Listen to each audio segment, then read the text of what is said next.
sort of they're stealing one political party. Poll tax वहाँ repoll होना चाहिए। ये एक प्रकार का टेररिज्म है जो पश्चिम बंगाल में चल रहा है।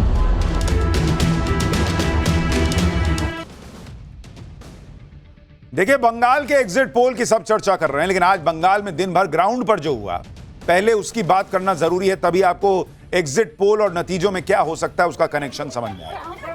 आप देखिए कि इतनी बड़ी संख्या में सेंट्रल फोर्सेस लगाई गई थी। इन सेंट्रल फोर्सेस को लेकर इंडी गठबंधन वाले छाती पीट रहे थे, लेकिन सोचिए अगर चुनाव आयोग इस तरह से सुरक्षा के बंदोबस्त नहीं करता तो बंगाल में आज वोटिंग वाले दिन क्या गजब हो जाता। लाखों की फोर्स होने के बावजूद किस लेवल का गदर कटा, आप तस्वीरों में देखिए। बंगाल में हिंसा, मारपीट की हैरान करने वाली कई तस्वीरें आई हैं। उत्तर 24 परगना में टीएमसी और बीजेपी कार्यकर्ताओं में जमकर भिड़ंत हुई, एक दूसरे को दौड़ा दौड़ा के मारा गया। सुरक्षा बलों की मौजूदगी में यह हिंसा हुई। देखिए ना, सब खड़े हैं, कर क्या रहे हैं भाई? मारपीट चल रही है, ये इधर से उधर सुरक्षा बल वाले साथ में दौड़ रहे हैं। सो आप अंदाजा लगाइए कि ये किस लेवल पर मारपीट और बवाल होता अगर ये सब सुरक्षा बल ना हो। इसी तरह से नादिया में वोटिंग के दौरान बीजेपी के पोलिंग एजेंट पर हमला हो गया। बीजेपी के पोलिंग एजेंट मुशर्रफ मीर ने आरोप लगाया कि टीएमसी के कार्यकर्ताओं ने रॉड और बंदूक से हमला किया। बीजेपी एजेंट के सिर पर 6 टांके लगे। साउथ 24 परगना जिले में बीजेपी उम्मीदवार विकास सरदार बीजेपी प्रत्याशी का आरोप है कि टीएमसी के गुंडों ने उन पर हमला किया, उनकी कार को तोड़ डाला। हावड़ा जिले में वोटिंग के दौरान ईवीएम को लेकर हंगामा मच गया, लेकिन आप यह भी देखिए कि सेंट्रल फोर्सेस की तैनाती को लेकर किस तरह से इंडी गठबंधन माहौल बना रहा था।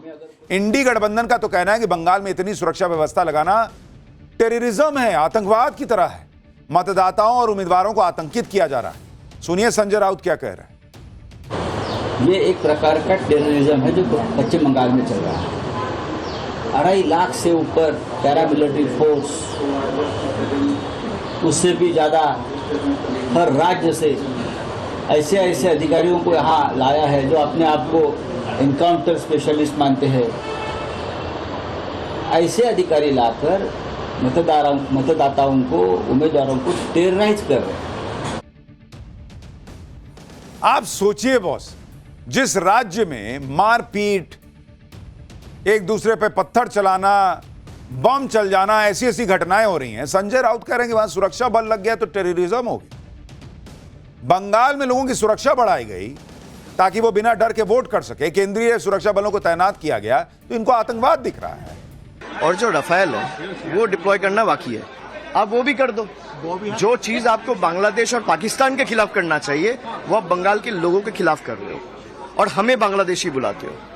तो जो भय और भरोसा की बात करता है, भय और आतंक के परिवेश कौन बना रहे बंगाल में, वो लोग देख रहे हैं और इसका जवाब लोग देंगे। आप ये भी देखिए कि ममता बनर्जी के करीबी टीएमसी नेता और कोलकाता के मेयर फिरहाद हकीम ने तो बंगाल चुनाव में सीएपीएफ की तैनाती को पहलगाम आतंकी हमले से जोड़ दिया। फिरहाद हकीम ने इसे लोगों को डराने के लिए बीजेपी का गब्बर स्टाइल बता दिया। टीएमसी के लोगों को सबसे ज्यादा दिक्कत हो रही है, सुरक्षा बल क्यों लगा हुआ? अरे आपको क्या दिक्कत हो रही है? अगर वहां ईटा भी नहीं चलता है तो सुरक्षा बल से आपको दिक्कत क्या है? बंगाल में ईटा नहीं चलता है, वहां बड़ा बड़ा पत्थर चल जा रहा है, वीडियो है, फुटेज है, सब है, माथा फट गया, खून बह रहा है, टांका लग रहा है, इनके हिसाब से कुछ होता ही नहीं। पहले ही सीएपीएफ की तैनाती पर बवाल मचा रही टीएमसी वोटिंग से पहले कुछ इलाकों में एनआईए की टीम के पहुंचने से और भड़क गई। दूसरे राउंड की वोटिंग से पहले कुछ इलाकों में एनआईए के जवान तैनात नजर आए, जिस पर टीएमसी सांसद महुआ मोइत्रा ने हैरानी जताई। एनआईए को गृह मंत्री अमित शाह का पहरेदार बता दिया, जबकि चुनाव आयोग के निर्देश पर एनआईए की टीम को 7 ऐसी जगहों पर तैनात किया गया जहां वोटिंग के दौरान बमबाजी की आशंका जताई गई थी। इनमें साउथ 24 परगना की भांगड़ सीट शामिल है, जहां कुछ दिनों पहले एक घर से बड़ी संख्या में देसी बम मिला था। लेकिन भांगड़ सीट से टीएमसी कैंडिडेट ने एनआईए की तैनाती को उनके समर्थकों को डराने की कोशिश बता दी। एक्चुअली ये डराने के लिए एक हम कर रहे हैं, ये हमारा जो सपोर्टर्स है उसको डराने के लिए एनआईए टीम आया है। हम लोग कभी नहीं देखा है जी इलेक्शन के डे में, पोल डे में, वो जो एनआईए, सीबीआई, ईडीए हम लोग कभी नहीं देखा है, ये पहले देखा है। अब सवाल यह है कि एनआईए की टीम को देखकर टीएमसी के ही समर्थक क्यों डरते हैं, बीजेपी के क्यों नहीं डरते? जो लोग सेंट्रल फोर्सेस की तैनाती पर हल्ला मचा रहे हैं वो बंगाल चुनाव में हुए एक नए खेल पर चुप। यह खेल आज वोटिंग के दिन पकड़ा गया। आप देखिए कि एक बूथ पर ईवीएम में बीजेपी के बटन पर ही टेप लगा दिया। देखिए बीजेपी ने आरोप लगाया है कि डायमंड हार्बर के फाल्ता में ईवीएम में बीजेपी का बटन टेप लगाकर ब्लॉक कर दिया गया। ईवीएम पर टेप लगाकर बीजेपी का बटन ब्लॉक करने को चुनाव आयोग ने गंभीरता से लिया। कहा जा रहा है कि जांच के बाद इस बूथ पर रीपोलिंग कराई जा सकती है। बीजेपी नेता शुवेंदु अधिकारी ने भी यहां पर दोबारा मतदान की मांग की। पीपल लगा दिया गया, इस तरह के एलिगेशन ये ओल्ड प्रैक्टिस वहां रीपोल होना चाहिए। पीपल लगा दिया गया, इस तरह के एलिगेशन ये ओल्ड प्रैक्टिस वहां रीपोल होना चाहिए। आप सोचिए बॉस, ईवीएम में इस तरह की चीज होना आपने देश में कहीं नहीं देखा होगा जो बंगाल में हो रहा कि बीजेपी के कैंडिडेट के नाम के आगे टेप लगा दी। और यह तो एक जगह की तस्वीर आई है। अब लोगों का मन में डाउट है कि कहां कहां ऐसा हुआ होगा। और जो लोग ये कह रहे हैं कि भाई वहां कोई भी वोट देने गया होगा उसको दिखा नहीं होगा, आपको क्या लगता है वो टेप लगाकर बीजेपी को वोट देने से मना करने के लिए टेप लगाया गया है? यह मैसेजिंग है बॉस। पुराने जमाने में फिल्म में नहीं होता था कि विलन आया, टेबल के ऊपर टांग चढ़ा के दोनों बैठ गया और चक्कू ऐसे घोप दिया टेबल पे, किसी का गला काटता था, मैसेज चला जाता था कि यहां क्या होगा, किसका राज चल रहा है। यह मैसेज है कि जो अंदर आया है उसको समझ में आना चाहिए कि जब यह ऐसी चीज हो सकती है तो बीजेपी को वोट देने पे क्या हो। कितने लोग बिना डर के ऐसे हालत में वोट कर पाए होंगे बॉस? आप सोचिए कि मामला कहां चला गया। लेकिन जो लोग ईवीएम हैकिंग का फर्जी नैरेटिव बनाते हैं वो उनको आज ईवीएम पे आप बोलते नहीं सुन रहे होंगे। जिसने भी बीजेपी के सिंबल पर टेप लगाया उसने मैसेजिंग कर दी कि अभी सोचो यहां और क्या क्या हो सकता है। एक और वीडियो वायरल हो रहा है जिसमें कुछ लोग एक पुलिस वाले को पकड़ लेते हैं क्योंकि पुलिस वाला मतदाताओं से टीएमसी की वोट देने के लिए कह रहा था। यह आरोप लग रहा है, सुनिए। कई ईवीएम के साथ छेड़छाड़ के आरोप लग रहे हैं, कहीं इस तरीके से पुलिस वालों पर आरोप लग रहा है कि भाई वो टीएमसी के लिए वोट दो कह रहे हैं। क्या ही हुआ है वहां? अब आप सोचिए बंगाल की क्या स्थिति है। और यह तब है जब 2.5 लाख से ज्यादा केंद्रीय सुरक्षा बलों की मौजूदगी में चुनाव हो रहा है। आप अंदाजा लगाइए कि यह सुरक्षा नहीं होती तो क्या होता। बंगाल में खुद मतदाता बता रहे हैं कि टीएमसी वाले किस तरह से धमका रहे हैं बीजेपी को वोट देने पर, मर्डर तक हो जाने की धमकी दी जा रही है। सुनिए, खुद पब्लिक कह रही है। हो गया कौन दे रहा है? टीएमसी क्या कह रहा है? बोल रहे मर्डर हो जाएगा। सेकंड टाइम यहाँ पे आ रहा है तो गांव में मर्डर हो जाएगा। आज फाइनल राउंड की वोटिंग में ममता बनर्जी की अपनी सीट भवानीपुर भी शामिल थी और भवानीपुर में भी भयंकर बवाल हुआ। भवानीपुर बंगाल की सबसे हॉट सीट है। यहां से खुद ममता बनर्जी चुनाव लड़ रही हैं और बीजेपी के शुवेंदु अधिकारी उनके सामने। ममता और शुवेंदु अधिकारी आज दिन भर भवानीपुर में ही रहे और इस दौरान हाई वोल्टेज हंगामा देखने को मिला। ममता बनर्जी भवानीपुर में मतदान के बाद लगातार लोगों से मिल रही थी, विक्ट्री साइन बना रही थी, अपनी जीत का दावा कर रही थी। बंगाल में कितना कड़ा मुकाबला है यह ममता बनर्जी की बॉडी लैंग्वेज से भी दिख रहा था। बूथ के बाहर कुर्सी पर बैठ गई, लगातार मतदान पर नजर बनाए हुई थी। ममता बनर्जी ने आज भी इमोशनल कार्ड खेला और आरोप लगाया कि टीएमसी के कार्यकर्ताओं को मारा जा रहा है। बीजेपी गड़बड़ी करके चुनाव जीतना चाहती है। देखिए कैसे हमारा वर्कर को पीटा है रात में। और देखिए जो एट्रोसिटी, कैन यू सी, एक गुंडाराज चल रहा है, देश को बेच दिया। ऐसे वोट कभी होता है? ऐसे कभी वोट नहीं होता है। वोट शांति से होता है। लोकतंत्र डेमोक्रेसी का फेस्टिवल होता है। Intention is very clear that BJP wants that forcefully to rig the election, but our workers and people are ready to die, but they will not leave the place. Yesterday night they started atrocities and they arrested so many of people. So it is a contempt of court. यानी जिस तरीके से कई राज्यों में यह आरोप लगता है कि बीजेपी ईवीएम हैक करती है और फिर कहा जाता है कि भाई बीजेपी जो है वो एसआईआर के जरिए चुनाव जीत रही है, तो सवाल उठता है कि भाई जब एसआईआर ही के जरिए चुनाव जीतना है तो फिर ईवीएम हैकिंग का क्या हुआ? वैसे ही ममता बनर्जी से भी प्रश्न है कि अगर आप ये मानती हैं कि एसआईआर के जरिए बीजेपी ने चुनाव में खेला किया है तो फिर वो सुरक्षा बलों के जरिए डराकर क्यों वोट हासिल करना चाहेगी अगर एसआईआर से खेल हो ही गया है? लेकिन अपने अपने नैरेटिव को बनाने की लड़ाई है। उधर शुवेंदु अधिकारी भी भवानीपुर में डटे हुए थे। भवानीपुर में शुवेंदु अधिकारी और टीएमसी कार्यकर्ताओं के बीच जमकर नारेबाजी। शुवेंदु अधिकारी के सामने टीएमसी कार्यकर्ताओं ने जय बांग्ला के नारे लगाए। उसके जवाब में शुवेंदु अधिकारी ने जय श्री राम के नारे लगाए। शुवेंदु अधिकारी यहीं नहीं रुके, उन्होंने जय श्री राम के साथ हिंदू हिंदू भाई भाई के भी नारे लगाए। यानी माहौल दोनों तरफ से बना हुआ था, दोनों तरफ से नारेबाजी हो रही।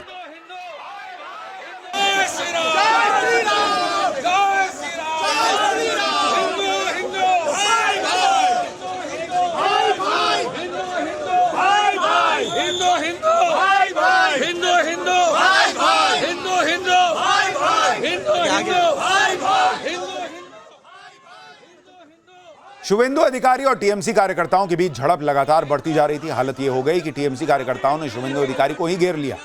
सुरक्षा बलों की मौजूदगी में यह सब हो रहा था। हालांकि बात बिगड़ती उससे पहले ही हालात सुधार लिए गए। इस बीच शुवेंदु अधिकारी ने एक टीएमसी कार्यकर्ता को दौड़ा दिया। शुवेंदु अधिकारी ने कहा कि उनका घेराव करने वाले मतदाता नहीं बल्कि बांग्लादेशी हैं और इसीलिए वो भाग रहे हैं। शुवेंदु अधिकारी ने किसी को फोन करके हमले के बारे में भी बताया। देखिए वहां क्या हालात बन गए थे।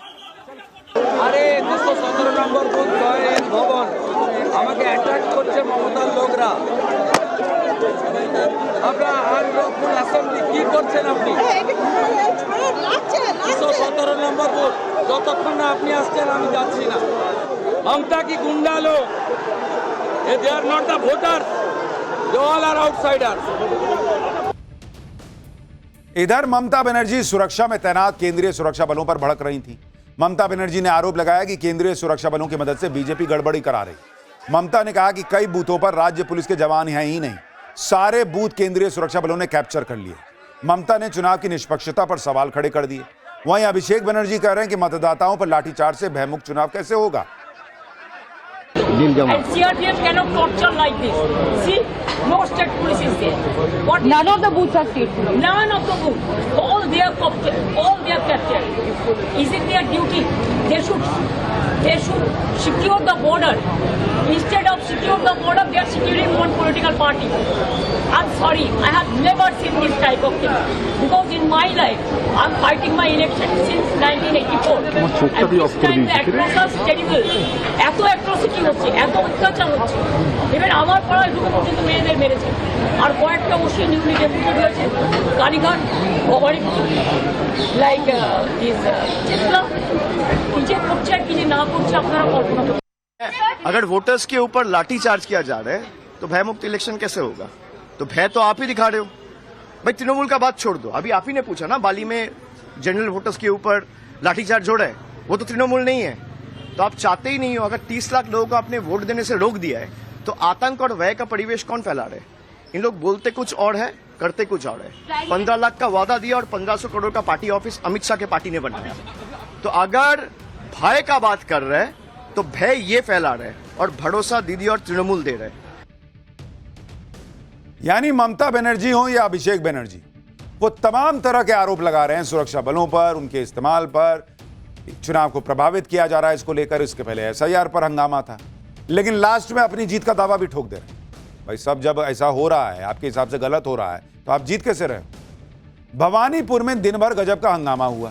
ममता बनर्जी बीजेपी पर आरोप लगा रही थी तो बीजेपी नेता शुवेंदु अधिकारी टीएमसी पर गुंडागर्दी का आरोप लगा रहे थे। इन सबके बीच सुरक्षा बल अपना काम कर रहे थे। हंगामा करने वालों के खिलाफ तगड़ा एक्शन हुआ।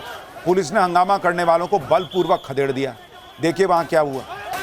बांग्लादेशी मुसलमान मुझे देख के उनका वोटर लिस्ट से नाम चला गया ना, इसलिए थोड़ा बांग्लादेश का जो मुसलमान का स्लोगन है जय बांग्ला कर रहा था, मैं काफी 15 मिनट तो अलाउ किया। बोलने दीजिए कैमरा में। इसमें तो मेरा 10,000 वोट बढ़ गया ना। हिंदू जाग चुका है, सब हिंदू तांता लगा रहा है, बोले हमारी हिंदू भाई के ऊपर अत्याचार कर रहा है मुसलमान लोग। हम लोग को पहले वोट दे देना चाहिए हिंदू भाई को, मेरा तो फायदा ही हुआ। और उसका बाद जब सेक्टर ऑफिसर आया, आरओ आया, सबको मैं फोन करके ऑब्जेक्शन किया। वो लोग जब आया तब मैं उनको, वहाँ एक नाला है, नाला के अंदर घुसा के आया। हालांकि भवानीपुर में वोटिंग के दौरान हंगामे के बीच एक अच्छी तस्वीर भी दिखाई। भयंकर गर्मी में लोगों से मिल रहे शुवेंदु अधिकारी को टीएमसी के एक पोलिंग एजेंट ने कोल्ड ड्रिंक ऑफर की। शुवेंदु अधिकारी ने भी टीएमसी एजेंट से कोल्ड ड्रिंक लेकर पी ली। शुवेंदु अधिकारी ने कहा कि गर्मी बहुत थी इसलिए उन्होंने कोल्ड ड्रिंक पी। बुलाया मुझे और एक ये ठंडा पानी दिया, बहुत गर्मी है, ले लिया। भाई ममता बनर्जी की सीट भवानीपुर का हाल यह था कि इतना बवाल कटा हुआ, लेकिन बंगाल में दूसरे राउंड की वोटिंग के दौरान दूसरी जगहों पर हिंसा, मारपीट और बवाल की हैरान करने वाली कुछ और तस्वीरें देखी। एक पोलिंग स्टेशन के बाहर पहुंचकर बीजेपी कैंडिडेट के खिलाफ नारेबाजी करने का आरोप लगा। पोलिंग बूथ के बाहर बवाल बढ़ता देख सीएपीएफ के जवानों ने भीड़ को खदेड़ना शुरू किया, जिससे वहां अफरा तफरी मच गई। भागते हुए कुछ लोग जमीन पर भी गिर गए। उधर कोलकाता के श्यामपुकुर इलाके से आई तस्वीर देखिए, जहां बीजेपी और टीएमसी के समर्थक आमने सामने आ गए। दोनों तरफ से भयंकर नारेबाजी शुरू हो गई। दोनों गुटों के बीच टकराव रोकने में सुरक्षा बलों के जवानों के भी पसीने छूटे। नॉर्थ 24 परगना के बीजपुर विधानसभा क्षेत्र की तस्वीर देखिए, जहां एक पोलिंग बूथ के बाहर इलाके के टीएमसी पार्षद इतने मारधाड़ और हंगामे की तस्वीरें आपने देश में किसी राज्य में नहीं देखी। वहीं नादिया जिले के करीमपुर इलाके में पुलिस और सुरक्षा बलों ने मुस्तैदी दिखाते हुए पोलिंग बूथ में हंगामा करने के आरोप में कई लोगों को हिरासत में ले लिया। इस बार यह बड़ा बदलाव भी दिखा कि बीजेपी भी ग्राउंड पर टीएमसी को बराबर टक्कर दे रही, वो भी ममता बनर्जी के गढ़ में भी जाकर। आपको कोलकाता की तस्वीर दिखाता हूं। सुबह के वक्त वोटिंग शुरू होने के बाद जब कोलकाता की एंटली विधानसभा सीट से BJP candidate Priyanka Tibrewal polling booth का दौरा करने पहुंची, तो एक पोलिंग बूथ पर उनकी टीएमसी की पोलिंग एजेंट से जबरदस्त बहस हो गई। बीजेपी कैंडिडेट ने आरोप लगाया कि जगह कम होने का हवाला देकर बीजेपी के पोलिंग एजेंट को बाहर भेज दिया गया था, जबकि टीएमसी के पोलिंग एजेंट अंदर ही मौजूद रहे, जिस पर प्रियंका टिब्रेवाल ने आपत्ति जताई और इस मुद्दे पर उनकी टीएमसी की पोलिंग एजेंट और पोलिंग अधिकारियों से तीखी बहस हो। देखिए वहां क्या हुआ। यानी बीजेपी भी पूरी तरीके से आज टीएमसी से उसी तरह से भिड़ रही थी जिस तरह से टीएमसी अग्रेसिव रही। पोलिंग बूथ से बाहर जाते जाते बीजेपी कैंडिडेट प्रियंका टिब्रेवाल ने टीएमसी की पोलिंग एजेंट को जल्द से जल्द बाहर निकालने का अल्टीमेटम भी दिया। देखिए ना कैसा मिर्ची लग रहा है। इतना साल 10-10 लोग को अंदर बैठा करके बटन टिपने का आदत पड़ा, तो वही करना चाहता है। सुनिए सर, सब वोटर खड़ा हुआ है, टाइम वेस्ट हो रहा है।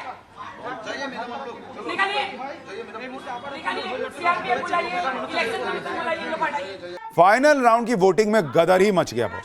सेंट्रल फोर्सेस की वजह से जो सख्ती थी उसने ममता बनर्जी के लोगों को टेंशन में डाल रखा था, क्योंकि जिस तरह की खुली छूट के साथ पहले चुनाव होते थे वो इस बार हो नहीं पाए। लेकिन ममता बनर्जी को एक बड़ी उम्मीद मुस्लिम वोटर से हो। पाठशाला में हम पहले ही बता चुके हैं कि बंगाल में बीजेपी अगर जीरो से रेस शुरू करती है तो ममता बनर्जी एक मुश्त मुस्लिम वोटों के दम पर करीब 30% वोट लेकर रेस शुरू करती। आज की वोटिंग में भी कुछ ऐसी ही तस्वीरें नजर आई। मुस्लिम बहुल सीटों पर सुबह से पोलिंग बूथ के बाहर मुस्लिम वोटर्स की लंबी लंबी लाइन देखने को मिली। बंगाल में करीब 27% से लेकर 30% के बीच मुस्लिम आबादी है, जिनका एक मुश्त वोट ममता बनर्जी को इस बार मिला है, यह माना जा रहा है। मुस्लिम वोटों के दम पर ममता को बीजेपी पर एज हो सकता है। इस बार वोटिंग भी तगड़ी हुई है, तो किसके फेवर में बाकी 70% गया, यह बहुत कुछ तय करेगा। बंगाल चुनाव में इस बार वोटिंग के सारे पिछले रिकॉर्ड टूट गए। मतदान के आंकड़ों पर नजर डालिए तो पहले चरण में 93.19% वोटिंग हुई थी। दूसरे चरण में वोटिंग शाम 7:45 बजे तक 91.66%, ऑलमोस्ट 92% वोटिंग हुई। इस तरह से इस बार बंगाल चुनाव में अभी तक जो आंकड़ा है 92.47% वोटिंग हुई है। अंतिम आंकड़ा इससे कुछ ज्यादा ही हो सकता है, तो मतलब 93% के आसपास वोटिंग हुई है। मतलब बंगाल में 100 वोटर है तो उसमें से 93 ने वोट किया है बॉस। अब इंपॉर्टेंट यह हो जाता है कि वो 7 किसका वोटर था जो नहीं निकला। एक पॉइंट तो ये इंपॉर्टेंट है। दूसरा, भाई मुसलमान हिंदू तो रहा नहीं, सबने वोट किया है, 93% वोटिंग हुई है। तो इसका मतलब मुस्लिम वोट जो ममता बनर्जी के साथ एक मुश्त जाता है, यह माना जाता है, वो तो ममता बनर्जी की तरफ गया होगा। अब ये 70% जो है, बाकी आप मान के चलिए 63%, इसमें से कितना बीजेपी की तरफ गया है, यह बहुत कुछ तय करेगा। इससे पहले सबसे अधिक वोटिंग साल 2011 में रिकॉर्ड हुई थी। उस साल बंगाल विधानसभा चुनाव में 84.72% मतदान हुआ था। वोटिंग के मामले में इस तरह का रिकॉर्ड बनना, चुनाव में कोई धांधली न होने देने का प्रयास पूरी तरह से होना और भयमुक्त चुनाव का जो वादा चुनाव आयोग ने किया था उसमें करीब करीब वो सफल होता हुआ भी दिखा है। लेकिन अब बात एग्जिट पोल की। ये तो तस्वीर देखकर आपको अपना आइडिया लग ही रहा होगा क्या हुआ है नहीं हुआ है, लेकिन एग्जिट पोल की भी बड़ी चर्चा है। फाइनल वोटिंग के बाद एग्जिट पोल ने क्या अनुमान लगाया है, इसके बारे में आपको बताता हूं। फिर आपको बताऊंगा कि ममता बनर्जी ने अपनी खुद कितनी सीटें आ रही हैं, इसको लेकर क्या दावा किया है और बीजेपी क्या दावा कर रही है। लेकिन पहले एग्जिट पोल का आंकड़ा देख लीजिए। जेवीसी का जो एग्जिट पोल हमने आपको दिखाया, उस एग्जिट पोल के मुताबिक बंगाल में बीजेपी का वोट शेयर 42.5% से ऑलमोस्ट 45% तक जा सकता है। और टीएमसी का वोट शेयर 43.5% से 45% तक रह सकता है। यानी दोनों पार्टियां वोट शेयर के मामले में ऑलमोस्ट बराबर रह सकती है। कांग्रेस का वोट शेयर 2.3% से 2.5% तक हो सकता है। लेफ्ट पार्टियों का वोट शेयर 5.5 से 6% के बीच रह सकता है। वहीं अन्य के खाते में ऑलमोस्ट 4% वोट जा सकता है। लेकिन सवाल है कि सीटें किसको कितनी मिल रही। जेवीसी के एग्जिट पोल के मुताबिक बंगाल में बीजेपी को 138 से 159 सीट मिलने का अनुमान है। टीएमसी को 131 से 152 सीट मिलने का अनुमान है। कांग्रेस को 2 सीटें मिलने का अनुमान है और सीपीआईएम को 0 से 1 सीट और अन्य को 0 से 1 सीट का अनुमान है। यानी अगर इस आंकड़े को आप देखेंगे तो बीजेपी की भी सरकार बन सकती है और टीएमसी की भी सरकार बन सकती है। कांटे की टक्कर दिख रही है। अगर एग्जिट पोल के आंकड़ों की तुलना 2021 के नतीजों से करें तो 2021 में टीएमसी को 48% वोट मिला था, जबकि 2026 में एग्जिट पोल कह रहे हैं कि यह आंकड़ा 3%, 2%, 4% घट के 45 से 43% के बीच रहने का अनुमान। 2021 में बीजेपी को ऑलमोस्ट 38% वोट मिला था। एग्जिट पोल कह रहे हैं कि इस बार यह बढ़कर 45% तक जा सकता है। कांग्रेस को 2021 में 3% वोट मिला था, जबकि इस बार कांग्रेस का वोट शेयर करीब घट सकता है 2.5%। अगर सीटों की तुलना करें तो इसमें बड़ा अंतर दिख रहा है। 2021 में टीएमसी को 215 सीटें मिली थी। इस बार टीएमसी को मैक्सिमम 152 सीटों का अनुमान है एग्जिट पोल में। 2021 में बीजेपी को 77 सीटें मिली थी। इस बार एग्जिट पोल करें कि बीजेपी 138 से 159 के बीच रह सकती है। कांग्रेस को 2021 में एक भी सीट नहीं आई थी, 0 था आंकड़ा। इस बार 2 सीट मिलने का अनुमान है और अन्य के खाते में पिछली बार 2 सीट गई थी। इस बार भी वही 0-1 का अनुमान लग रहा है। देखिए, चुनाव खत्म हो गया और अब अपनी अपनी तरफ से दावे किए जा रहे हैं। फाइनल राउंड की वोटिंग के बाद क्या दावे हुए हैं जरा वो भी देखिए। ममता बनर्जी कह रही हैं कि 2/3 बहुमत से वो सरकार बनाएंगी। वहीं बीजेपी बंगाल में 170 सीट जीतने का दावा ठोक रही है। यानी सब अपनी अपनी सरकार बना रहे हैं, लेकिन हकीकत में कौन बंगाल की कुर्सी पर बैठेगा ये 4 तारीख के नतीजे तय करेंगे। लेकिन ममता बनर्जी जो दावा कर रही हैं उसको एक बार सुन लीजिए। यह भी कमाल है, एक तरफ ममता बनर्जी, उनकी पार्टी सब आरोप लगा रही है, एसआईआर करके धांधली कर दी, इतना जो है वो सिक्योरिटी फोर्स लगाकर जो है वो लोगों को डराया धमकाया, और फिर कह रही हैं कि 2/3 हमको जो है वो सीट आने वाली है। बंगाल में दूसरे राउंड की पोलिंग के बीच टीएमसी सांसद डेरेक ओब्रायन ने पीएम मोदी को अलग चैलेंज दे दिया। डेरेक ओब्रायन ने कहा कि पीएम मोदी ने खुद को ही बंगाल की सभी 294 सीटों का कैंडिडेट बताया। ऐसे में 4 मई को चुनाव में टीएमसी की जीत होने पर पीएम मोदी इस्तीफा देने की हिम्मत दिखाएं। सुनिए जरा कैसा चैलेंज दे रहे हैं। बंगाल में तो अब तक बीजेपी और टीएमसी एक दूसरे को चुनौती दे रहे हैं और कोई हार मानने का संकेत भी नहीं दे रहा। लेकिन दूसरे राज्यों का क्या हाल है वो भी आपको बताता हूं। जेवीसी के एग्जिट पोल में असम का क्या हाल है सुनिए जरा। वहां 126 सीटों की विधानसभा है। असम में एनडीए को 46.5 से 48% वोट का अनुमान है। कांग्रेस को 36.5 से ऑलमोस्ट 40% के आसपास। इसी तरह से अगर आप असम की सीटों को देखिएगा तो असम में एनडीए यानी बीजेपी गठबंधन को 88 से 101 सीट का अनुमान है 126 में से। कांग्रेस गठबंधन को 23 से 33 सीटें मिल सकती है। अन्य के खाते में 2 से 5 सीट का अनुमान। असम वो राज्य है जहां कांग्रेस को उम्मीद थी, लेकिन हिमंता जैसे धाकड़ नेता के सामने कांग्रेस की उम्मीदें चकनाचूर होती दिख रही। वहीं तमिलनाडु में भी इस बार काफी दिलचस्प चुनाव हुआ है।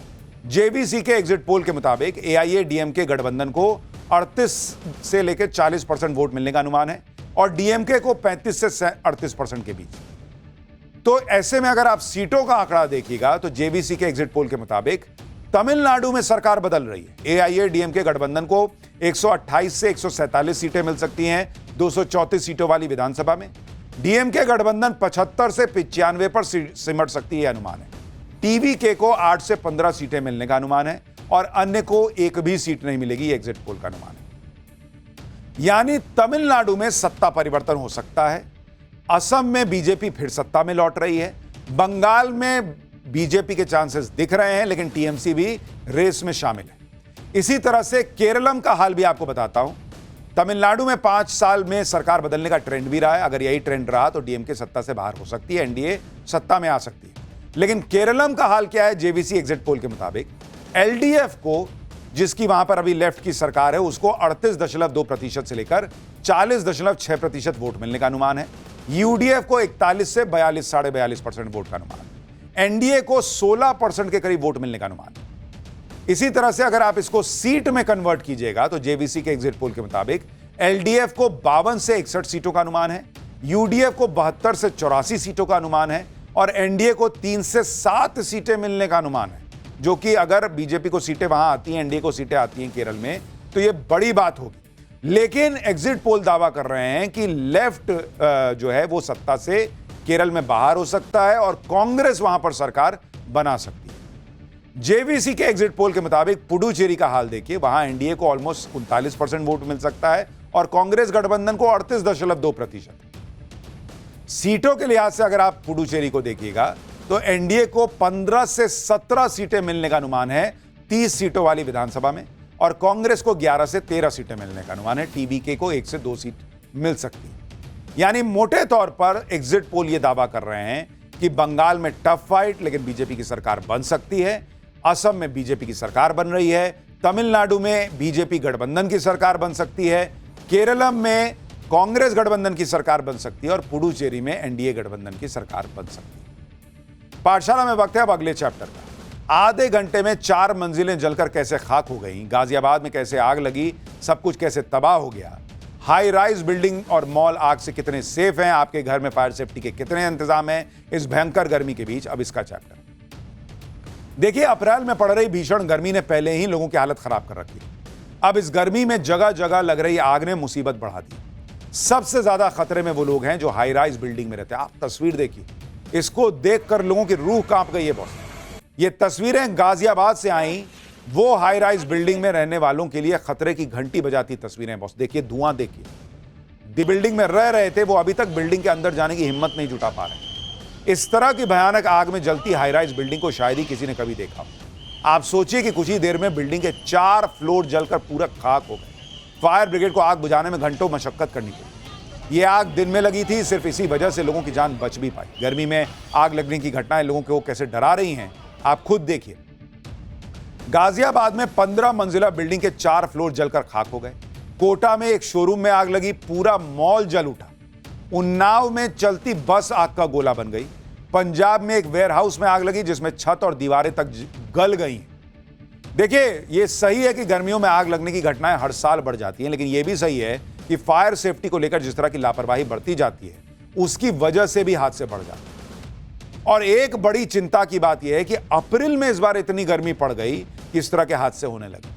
नहीं तो मई जून में बहुत जब चरम की गर्मी पड़ती थी तब ऐसी घटनाएं होती थी। गाजियाबाद, कोटा, उन्नाव कहां और कैसे आग लगी ये आपको विस्तार से दिखाऊंगा, लेकिन पहले अग्निकांड की एक झलक देखिए।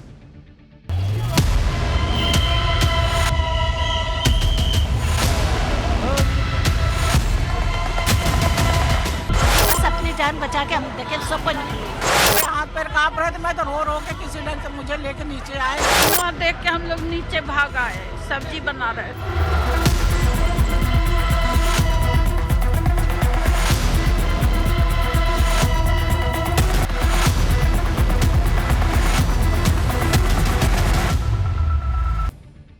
हाई राइज बिल्डिंग में ऐसी घटनाएं क्यों हो रही हैं, वो कितनी सेफ होती हैं, इस पर आगे बात करेंगे।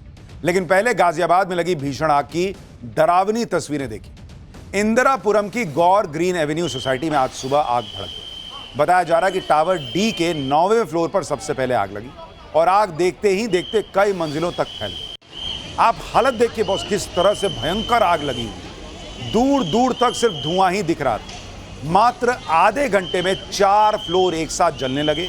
आग सुबह 8:30 बजे के करीब लगी थी और इस समय ज्यादातर लोग जगे हुए थे, अपने घरों में थे। धुआं उठते ही लोगों ने बाहर निकलना शुरू कर दिया, लेकिन आग को रोक पाना लोगों के लिए मुश्किल हो रहा है।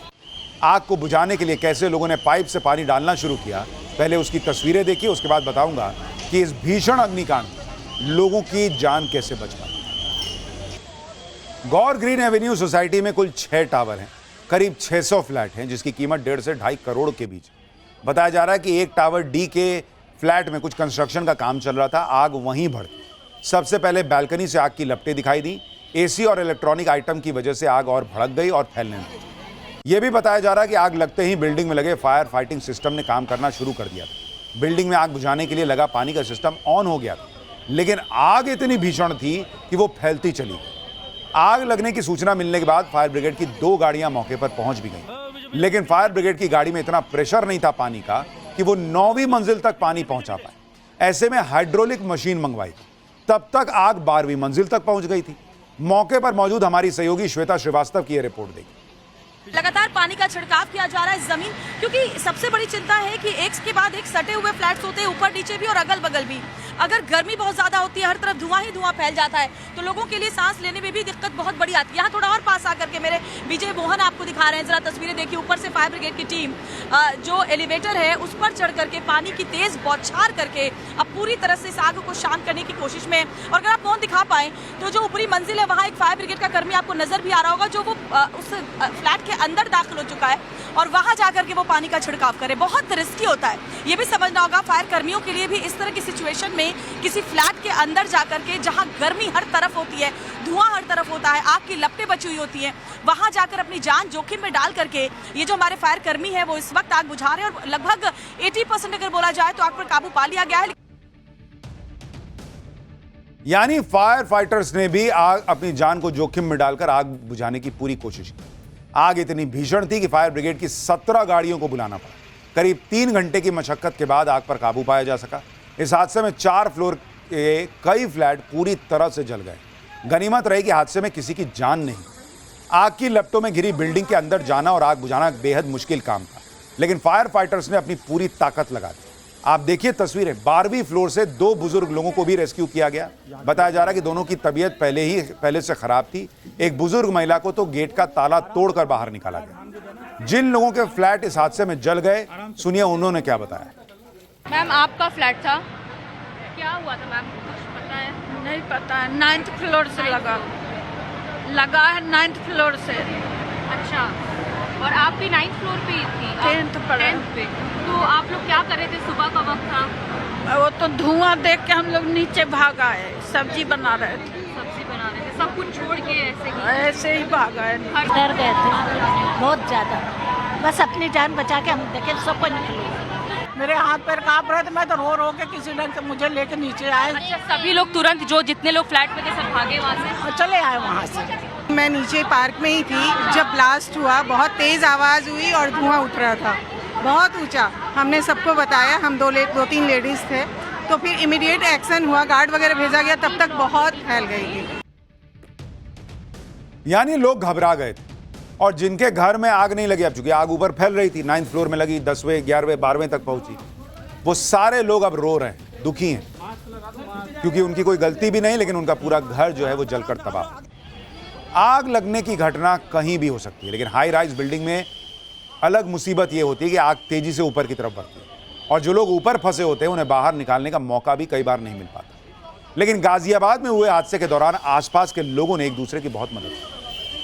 देखिए, फायर सेफ्टी सिस्टम से पूरा काम नहीं बन पाया था, लेकिन पड़ोसियों ने सेफ पैसेज बनाया जिसकी वजह से लोगों को बचाया जा सका। सुनिए बिल्डिंग में रहने वाले लोगों ने खुद बताया कि कैसे ये सब हुआ।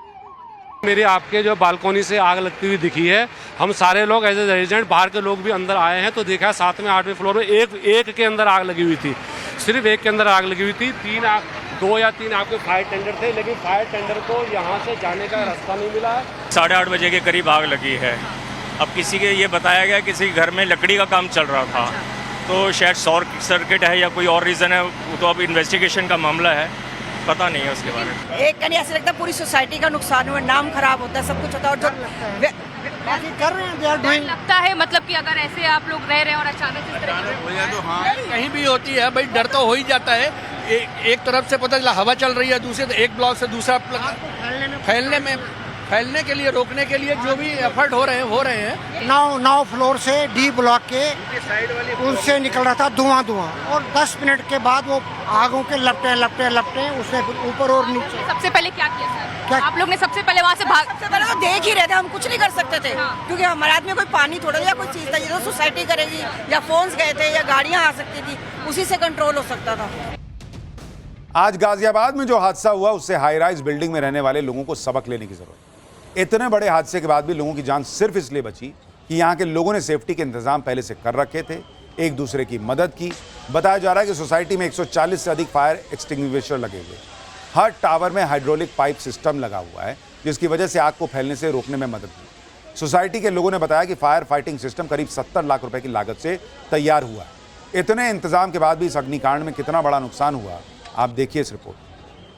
मैं आपको दिखाती हूँ, मैं जिस जगह से आपको ये तस्वीरें दिखा रही हूँ वो ठीक उसके बगल वाला फ्लैट है, बगल वाला टावर है जहाँ पर आज आग लगी। सुबह 8 बजे यहाँ का जो टावर डी है वो आग की लपटों में पूरी तरह से घिरा हुआ नजर आया। बताया जा रहा है कि गैस लीकेज की वजह से पहले 9वीं मंजिल पर आग लगी और धीरे धीरे उसने अपनी ऊपरी मंजिलों को और नीचे की 1-2 मंजिलों को अपनी चपेट में ले लिया। और जरा ये तस्वीरें देखिए, ये तस्वीरें हम आपको दिखा रहे हैं जिसको देखकर आप समझ जाएंगे कि आग कितनी भयानक है। फायर ब्रिगेड के जो कर्मी है वो इस वक्त भी देखिए उन अपार्टमेंट्स के अंदर मौजूद है और उनकी कोशिश है कि जल्द से जल्द आग पर पूरी तरह से काबू पा लिया जाए। लेकिन धुआं इतना जबरदस्त है कि यकीन मानिए यहाँ 1 मिनट भी खड़ा होना बहुत ज्यादा मुश्किल है। आग की लपटें और ये पूरी की पूरी जो बिल्डिंग है जिसे आप अभी कैमरे की नजर से देख रहे हैं, बिल्कुल करीब आकर के इससे कोशिश कर रहे हैं आपको ये तस्वीरें दिखा पाए। ये बिल्कुल धधक रही है, ऐसा लग रहा है जैसे आसपास का पूरा इलाका धधक रहा हो, इस आग में झुलस रहा हो। एक व्यक्ति बताया जा रहा है कि इस आग में झुलसा है जिसे अस्पताल में भर्ती करवाया गया है, क्योंकि लोगों की आंखों के सामने जब उनके आशियाने इस तरीके से जलते हैं तो लोगों की कोशिश ये रहती है कि कुछ भी कीमती जो उनका सामान है वो उसे निकाल पाएं। और इसी कोशिश में जो जानकारी मिल रही है, गाजियाबाद में हुई इस घटना के बाद सीएम योगी आदित्यनाथ भी एक्शन में आए। सीएम योगी ने अधिकारियों को राहत काम में तेजी लाने का निर्देश दिया। सीएम ने पुलिस कमिश्नर डीएम को तत्काल मौके पर पहुंचने का निर्देश भी दिया। उन्होंने कहा कि इस तरह की लापरवाही किसी भी हाल में बर्दाश्त नहीं होगी। हाई राइज सोसाइटी में फायर सेफ्टी को लेकर गाजियाबाद प्रशासन पहले से ही अलर्ट था। गाजियाबाद के डीएम ने बताया कि इसके बाद भी अगर किसी की लापरवाही सामने आएगी तो सख्त एक्शन लिया जाएगा। इधर राजस्थान के कोटा में एक मॉल में भीषण आग लगने की भी खबर आई। आग सुबह के वक्त लगी थी, तब मॉल में शोरूम खुले नहीं थे, ऐसे में मॉल में भीड़ कम थी। आग लगने के बाद जो लोग मॉल के अंदर थे उन्हें तुरंत बाहर निकाल लिया गया। लेकिन आप तस्वीरें देखिए कितनी भयंकर आग मॉल। बताया जा रहा है कि इस अग्निकांड में 5 दुकानें जलकर खाक हो गई हैं। यह आग मॉल के पिछले हिस्से में बने एक शोरूम में लगी थी। हालांकि आग किस वजह से लगी अभी इसका पता नहीं चल पाया है। पंजाब के मोहाली में एक वेयर हाउस में भीषण आग लगी। बनूड़ इलाके में रिलायंस कंपनी का वेयर हाउस है, जहां अचानक आग भड़क उठी। वेयर हाउस में ग्रोसरी और रोशन का सामान भरा हुआ था, ऐसे में आग तेजी से फैली। आग की चपेट में कई गाड़ियां भी आ गईं। आग इतनी भीषण थी कि वेयर हाउस की छत और दीवारें तक गल गई। इस पूरे इलाके में कई वेयर हाउस हैं। आग लगने के बाद सभी को खाली करा लिया गया। मोहाली से हमारे सहयोगी की एक रिपोर्ट देखिए। सुबह से बताया जा रहा है तकरीबन 6 बजे से आग लगी थी और अभी भी आग यहाँ पर लगी है। 1 बजने को है और अभी भी आप देखिए किस तरीके से आग की जो लपटें हैं वो यहाँ से उठ रही हैं और जो वेयर हाउस था उसकी दीवारें पूरी तरीके से यहाँ पर गिर चुकी हैं। टीन शेड जो है वो भी नीचे गिर चुका है, जलकर खाक हो चुका है और उसमें जो सामान रखा था करोड़ रुपए का वो भी पूरी तरीके से यहाँ पर बर्बाद हो चुका है। बहुत ज़्यादा इसमें नुकसान हुआ है। सुबह से दर्जनों फायर ब्रिगेड की गाड़ियाँ न सिर्फ पटियाला से बल्कि आसपास के जिलों से भी। इधर यूपी के उन्नाव में एक प्राइवेट बस बीच सड़क पर जलने लगी। जिस वक्त बस में आग लगी उस वक्त बस में 65 से ज्यादा मजदूर सवार थे। आग लगते ही मजदूरों ने जान बचाने के लिए बस के शीशे तोड़ दिए और बस से कूद गए। बताया जा रहा है कि बस उन्नाव औद्योगिक क्षेत्र में श्रमिकों को लेकर जा रही थी। इस दौरान अचानक बस में आग लग गई। जहां आग लगी वहां से कुछ दूरी पर ही सीएनजी का पंप भी था। गनीमत रही कि कोई बड़ा हादसा नहीं। यूपी के कानपुर में तो पीएनजी की पाइपलाइन में ही आग लग गई। कल्याणपुर इलाके में पाइपलाइन में लीकेज होने से एक घर के बाहर आग की लपटें उठने लगी। आग की लपटों ने पास के दूसरे घर के बाहर लगे बिजली के तारों को भी अपनी चपेट में ले ली, जिसके बाद बिजली की सप्लाई को बंद करना पड़ा और मौके पर पुलिस पहुंची। लेकिन पीएनजी के कर्मचारी करीब 1 घंटे बाद पहुंचे, जिसके बाद करीब 6 किलोमीटर के इलाके की पीएनजी पाइपलाइन को बंद कर दिया गया और तब जाकर आग पर काबू पाया जा सका। तो इस तरह से आग लगने की अलग अलग घटनाएं जो आ रही हैं वो लोगों को डरा रही हैं। और अभी तो हालांकि हर बार वजह सिर्फ गर्मी नहीं है, लेकिन गर्मी का मौसम है और इसमें कई बार ऐसी घटनाएं होती हैं, तो थोड़ा सचेत रहिए, सजग रहिए। पाठशाला में अब अगला चैप्टर, जिसमें आपको यूपी के सबसे शानदार एक्सप्रेसवे के बारे में आज बताने जा रहा हूं। उत्तर प्रदेश में विकास की नई लाइफलाइन कहे जा रहे प्रदेश के सबसे लंबे गंगा एक्सप्रेस का उद्घाटन आज पीएम मोदी ने कर दिया है। गंगा एक्सप्रेसवे मेरठ को प्रयागराज से जोड़ता है। इस एक्सप्रेसवे के साथ अब प्रदेश में एक्सप्रेसवे की संख्या करीब 8 हो गई। इस एक्सप्रेसवे की वजह से अब संगम नगरी प्रयागराज की दूरी मेरठ से महज 6 घंटे की रह जाएगी। गंगा एक्सप्रेसवे का उद्घाटन आज पीएम मोदी ने खुद किया। पीएम मोदी के साथ यूपी के सीएम योगी आदित्यनाथ और राज्यपाल आनंदीबेन पटेल थी। पीएम मोदी ने एक्सप्रेसवे पर मां के नाम का एक पौधा भी लगाया। पीएम मोदी ने कहा कि गंगा एक्सप्रेसवे यूपी के विकास की लाइफलाइन बनेगा। पीएम मोदी ने यूपी की बढ़ती इकोनॉमी की तारीफ भी की। यहां से कुछ किलोमीटर की दूरी पर मां गंगा कृपा बहाती हुई गुजरती है, इसलिए ये पूरा क्षेत्र ही तीर्थ से कम नहीं है और मैं मानता हूं यूपी को एक्सप्रेस वे का यह वरदान ये भी मां गंगा का ही आशीर्वाद है। आधुनिक प्रगति के इस दौर में उनके समीप से गुजरता ये एक्सप्रेस वे ये यूपी के विकास की नई लाइफलाइन बनेगा। गंगा एक्सप्रेस वे का निर्माण पूरा हुआ है तो साथ ही इसके विस्तार की योजना पर भी काम शुरू हो गया है। जल्द ही गंगा एक्सप्रेस वे मेरठ से आगे बढ़कर हरिद्वार तक पहुंचेगा। गंगा एक्सप्रेसवे को यूपी का सबसे हाईटेक एक्सप्रेसवे कहा जा रहा है। इसकी खासियत भी आपको बताता हूं। यह 594 किलोमीटर लंबा एक्सप्रेसवे है। 6 लेन का एक्सप्रेसवे मेरठ से प्रयागराज तक जाता है। गंगा एक्सप्रेसवे यूपी के 12 जिलों को जोड़ता है। Access control greenfield high speed corridor के तौर पर बना है। एक्सप्रेसवे की लागत करीब 36,230 करोड़ रुपया। शाहजहांपुर में इमरजेंसी एयर लैंडिंग की भी सुविधा है। एक्सप्रेसवे के किनारे औद्योगिक कॉरिडोर बनाने का भी प्लान है। गंगा एक्सप्रेसवे यूपी के कितने जिलों से होकर गुजरता है, जरा इसका रूट देखिए। भाई मेरठ से तो शुरू होगा, उसके बाद ये हापुड़, बुलंदशहर, अमरोहा, संभल, बदायूं, शाहजहांपुर, हरदोई, उन्नाव, रायबरेली और प्रतापगढ़ होते हुए प्रयागराज तक जा रहा है। गंगा एक्सप्रेसवे पर यात्रियों की सुविधा का भी पूरा ध्यान रखा गया है। लंबा एक्सप्रेसवे होने की वजह से लोगों को परेशानी न हो, इसका ख्याल रखते हुए इस एक्सप्रेसवे में कुल 21 इंटरचेंज बनाए गए। एक्सप्रेसवे पर 9 फैसिलिटी सेंटर बनाए गए हैं। हरियाली के लिए करीब 18 लाख पेड़ लगे हैं। एक्सप्रेसवे यूपी के 12 जिलों को कनेक्ट कर रहा है, जिसमें करीब 519 गांव आपस में जुड़ते हैं। एक्सप्रेसवे पर टॉप स्पीड 120 किलोमीटर प्रति घंटे की रखी गई। यूपी के मुख्यमंत्री योगी आदित्यनाथ ने भी कहा कि गंगा एक्सप्रेसवे यूपी के विकास को नई पहचान देगा। दिसंबर 2021 में आदरणीय प्रधानमंत्री जी ने इस एक्सप्रेसवे का आधारशिला रखी थी। वैश्विक महामारी कोरोना के उस कालखंड के दौरान